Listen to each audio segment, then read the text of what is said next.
తీర్చుకోను బాబు గారు. ఏ కష్టం వచ్చినా నాతో చెప్పుకునేది. మరి నాతో చెప్పుకున్నంత కష్టం తనకి ఏమొచ్చిందో ఎవరికి చెప్పకుండా వెళ్ళిపోయింది. ఎవరికి చెప్పకుండా ఇదంతా తలరాత. ఊరుకో. రాత రాత రాత ఎవరా రాజని? ఎవరా రాజని? ఎవరా రాజని? ఆపదలు అనుకుంటే నాన్నకర్ణుడు అనుకున్నారా? మా చెల్లెలు చేయాలని వెళ్ళుకుంటాను.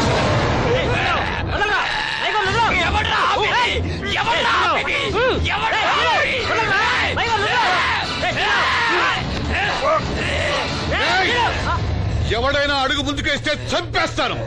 మనం దేవుడు అనుకునే అసలు రాక్షసుడు వీడేరా?